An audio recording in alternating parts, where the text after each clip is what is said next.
Now, in your lab today, or this week, everyone, on your lab this week, we're doing A through D only, not E. Part E is on acids. We're going to cover that in Unit 5 when we study acids. And then there's also a F. So it's A through D and F. And I'm going to pick 10 random problems from those sections. And that's what your score will be based on. Okay? All right.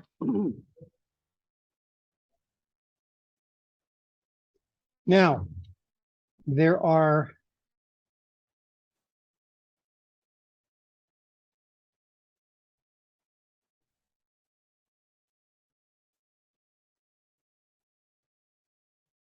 three kinds of binary compounds, really four kinds, acids and bases, covalent or molecular, and ionic.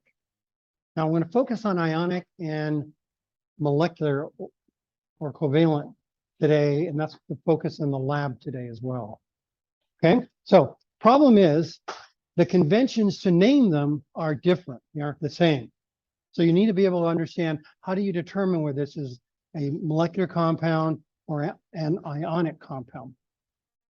Okay, so that's the first step. So if we have to know what an ionic and covalent compound is.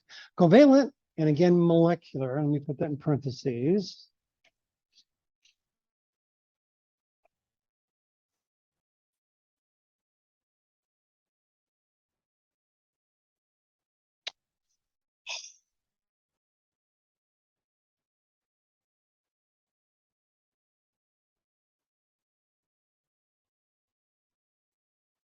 Okay, the first one to check for is ionic. An ionic compound is made up of a metal and a non-metal.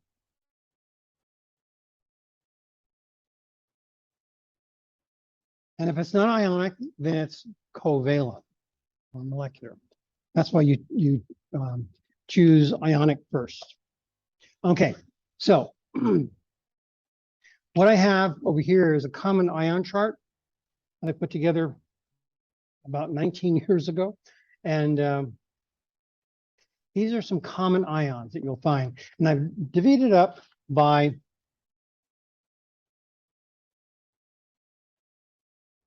these are all cations. These are all anions. And when we get into covalent or molecular naming, you're going to be using these on the far right. Okay, so let's look at some examples here.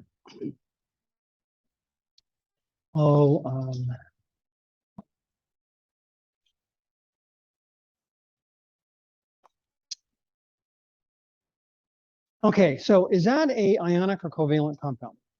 So what you're going to do is you're going to look at this now and go, well, is that a metal, calcium?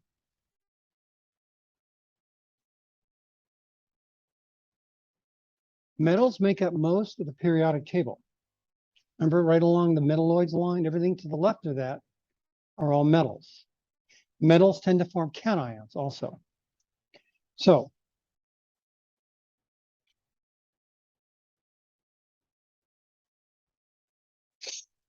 that's a metal and it's a cation, plus 2 cation. All right, and then a non-metal. Now, in this case, it's a polyatomic. So the problem with using the definition of ionic compound as metal and non-metal is that the non-metals can be groups of atoms. They're called polyatomics. So I like to use the definition of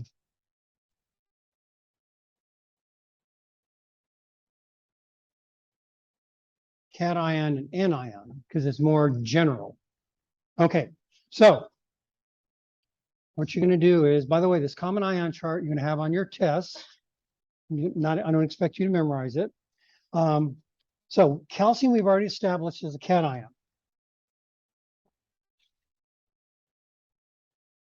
Okay, so is hydroxide, OH, an anion?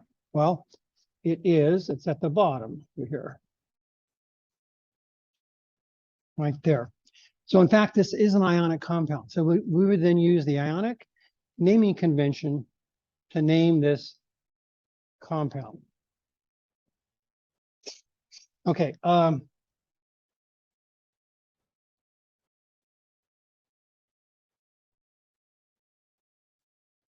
look at that.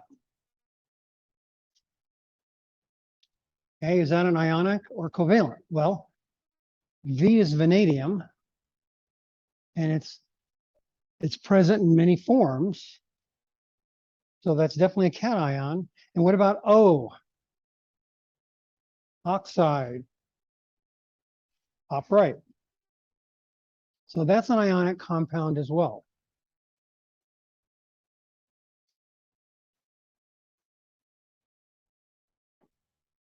Okay, does that make sense? All right. So let's talk now about naming ionic compounds. Ionic naming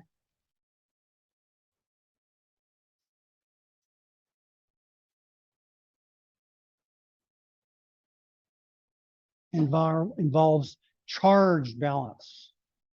Okay, because ionic compounds are made up of charged particles, the net charge on the whole thing has to be zero or neutral. That's what I mean by charge balance. So if we have a +5 on the cation side, we need a -5 on the anion side. And you may have to use multiple versions of it. Okay, so let's look at the calcium hydroxide. Now, both covalent naming and ionic naming are in two parts. You always have two parts.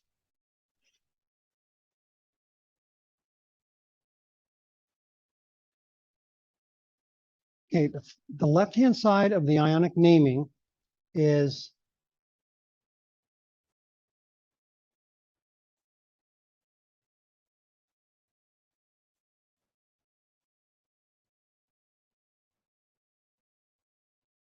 as it appears on the periodic table. So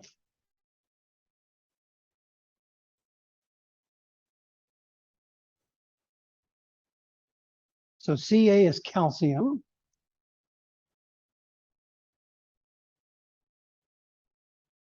And that guy is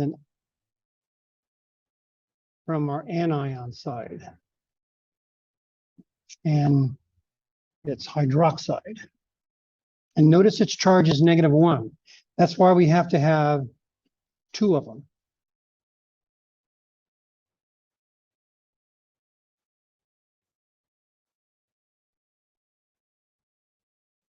Calcium hydroxide. Notice I didn't say how many hydroxides, because it has to be two.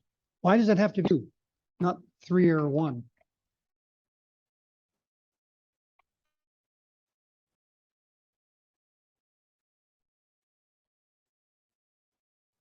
Yeah.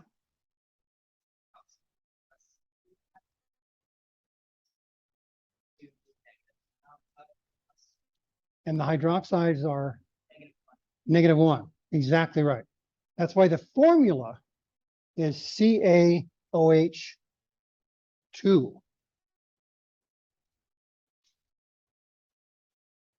+2 plus 2 -1s gives us a net charge of 0. Okay. Gotta be no exceptions on that, which is nice. No exceptions. If I gave you the formula, or I gave you the name, for example, let's do so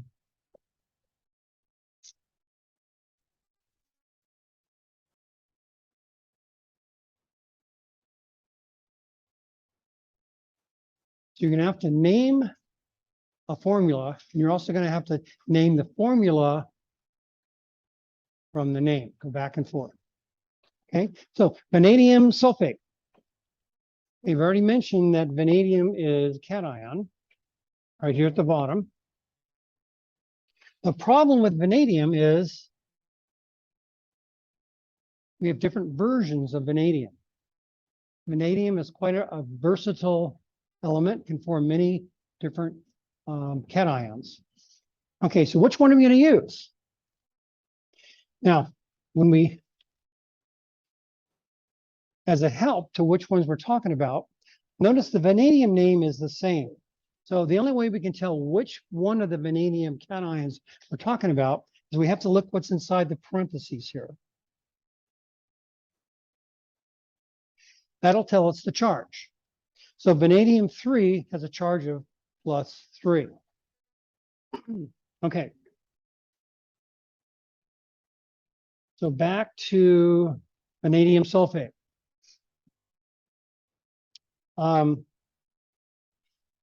There are probably more than one way, a formula that would work on this, but we're going to do the simplest one. Okay.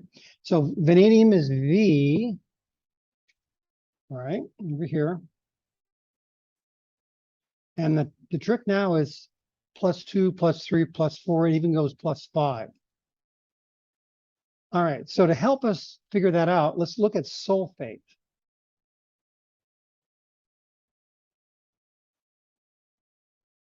Sulfate is, where's sulfate? Sulfate, SO4. And what's the charge on sulfate? -2. So what must the charge be in the vanadium? +2. So now we know it's going to be vanadium 2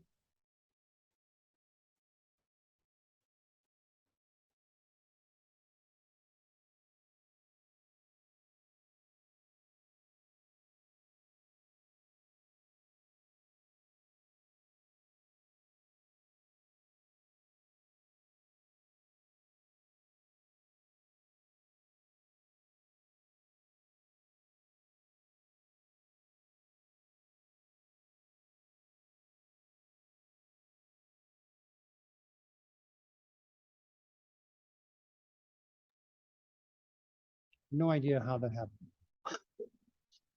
So uppercase V. Okay. Uppercase 10 or uppercase X is for 10. And everything else, you have I's. Okay. If the I comes before the V, you subtract. If it comes after the V, you add. So IV is what? 4. VI is 6. Okay, so that's vanadium sulfate. And we had to put the 2 in there because we figured out that the sulfate has to be neutralized by the vanadium. I mentioned that this is the simplest one. The formula could also be that. This would be a +4. This would be a -4. So that would be a valid formula as well. Yeah.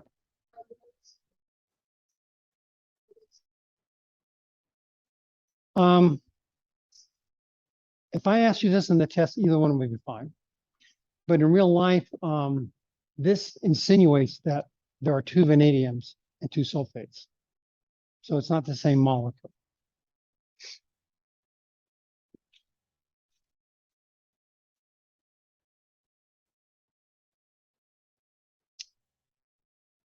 Let's see, if I did,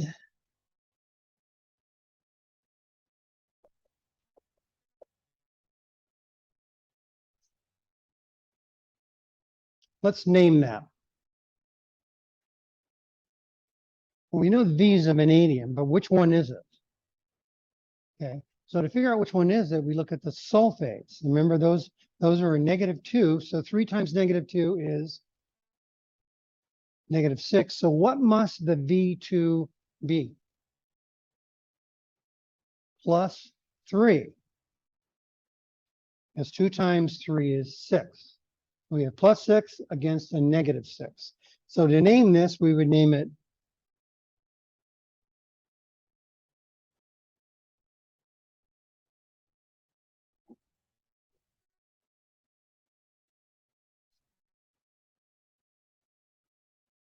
vanadium 3 sulfate. Okay, so this charge neutrality is a big deal with ionic compounds. Charges don't exist in nature isolated by themselves. They always exist in a neutral form against another oppositely charged species. Okay.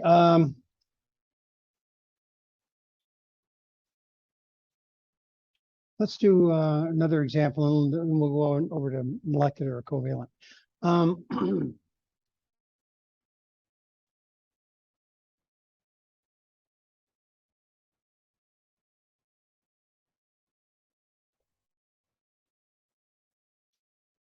Okay, so let's write the formula for aluminum sulfate.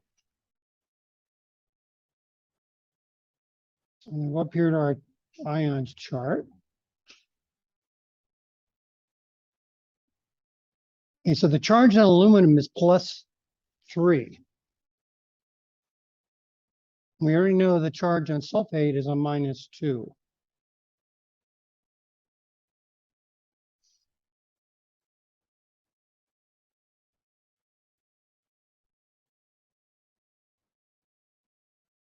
So what is the formula? Yeah.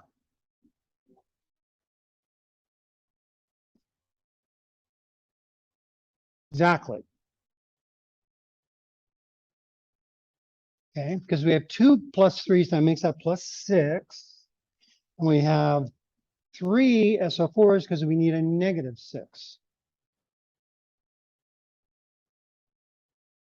So aluminum sulfate.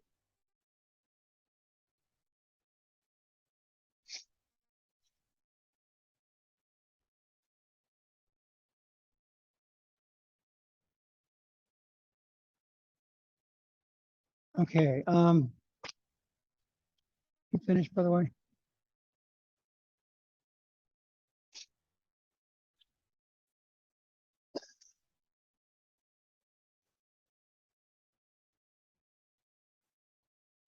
Before we go, make sure I update that. Great. Okay, all right, so let's talk. Are there any questions about the ionic naming going from formula to name to formula? Yeah.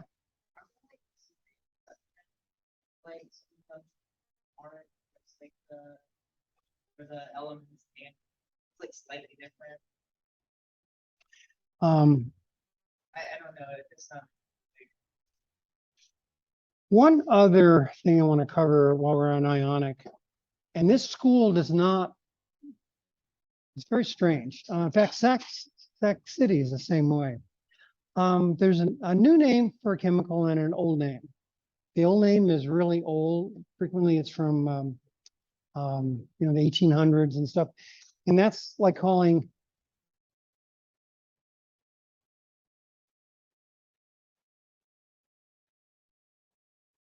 looking at copper 1 and copper 2.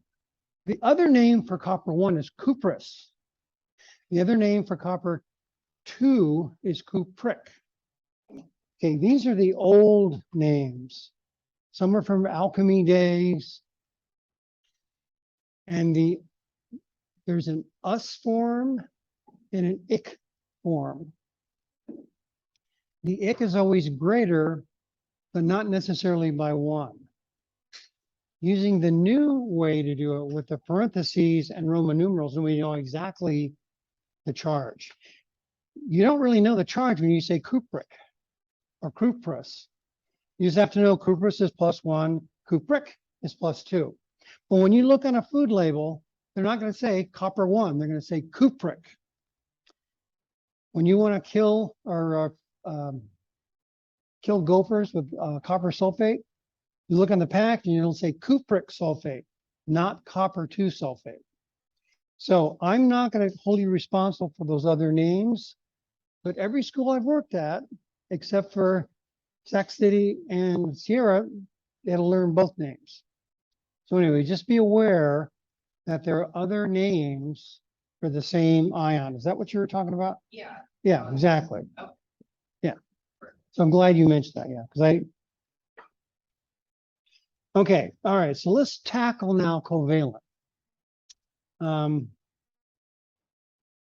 covalent naming is also in 2 parts.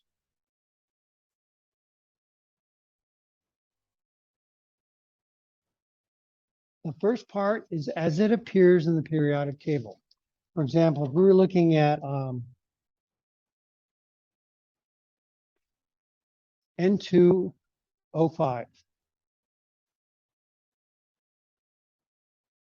All right, so we know that's covalent. Actually, that's not a. Is N an ion?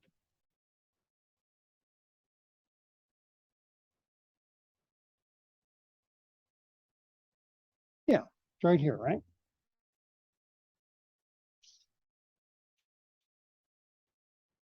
Nitride. Okay.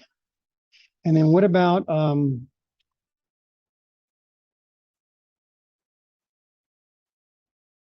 oxygen? Is that an ion? Oxide, -2. Problem is, we have two negatives, two anions. That is not an ionic compound. Even though it's made up of ions, it's not an ionic compound. So things are different in there. They're not using ionic bonds, they're using covalent bonds.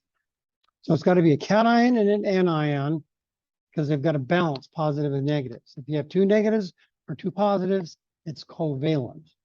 Okay, so now we have to use a covalent naming system for this.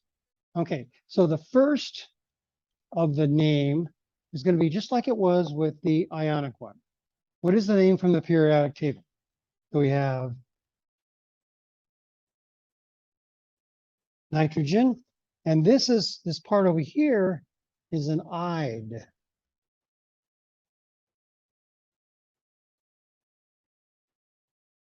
So look up oxygen on the chart I gave you, and it is oxide.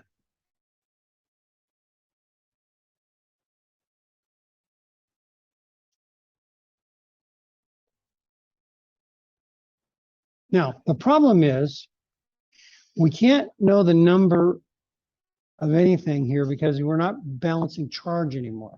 Do you have a question? Okay. All right, so now we're going to be using the mono, di, tri, tetra, penta from here. For covalent naming only. Frequently on tests, students will combine the two and they'll come in an ionic compound and use the mono, di, tri, and it's wrong. Because we don't need that because we have to balance charge. That's what determines numbers. But if we can't use charge for balances, then we have to actually say, using mono, tri, tetra, etc., how many there are.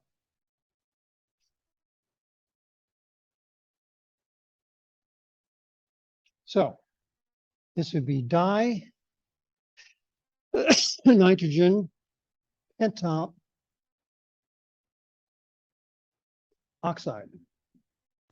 And whenever we have two vowels together, like A and the O, we drop the A. So it's going to be pentoxide. Okay. So these students usually have less trouble with than the ionic naming.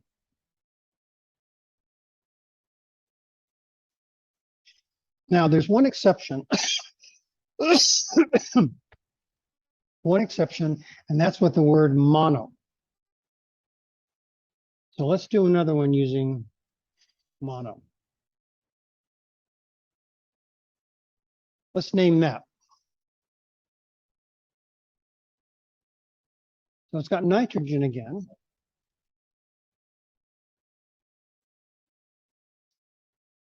And oxide. Well, the tricky part here is how many oxygens do we have? One, so we're going to do monoxide because we have two O's together. We drop the first one. And how many nitrogens do we have? One. So you'd think it'd be mono, right? Okay, if it's in the beginning, you don't use mono. You assume it's mono. So it'd be nitrogen monoxide.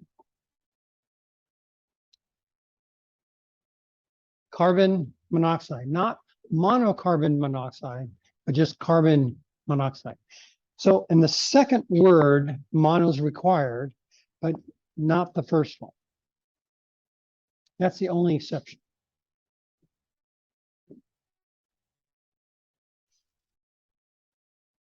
So I'm going to do a couple more, then we're going to head to lab, and you'll do lots of examples. Let's do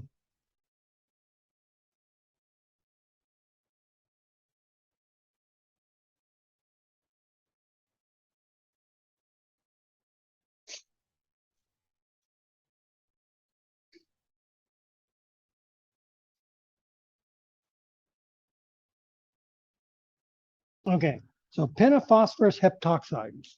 What's the formula for that? Well, we know phosphorus is P from the periodic table, and we have 5 of them. Oxide is O, hepta is 7, so that's the formula.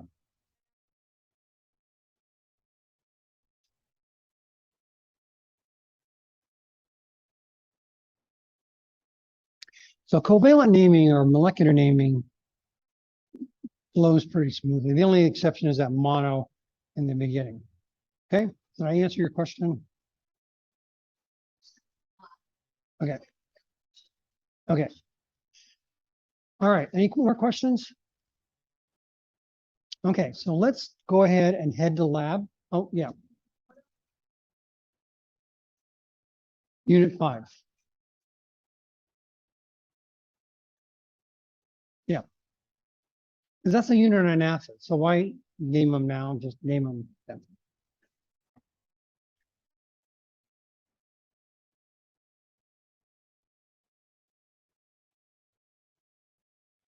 It goes back to, remember we were doing electronic configurations? Remember we were doing electronic configurations? SPD. You can have different arrangements of those that are stable.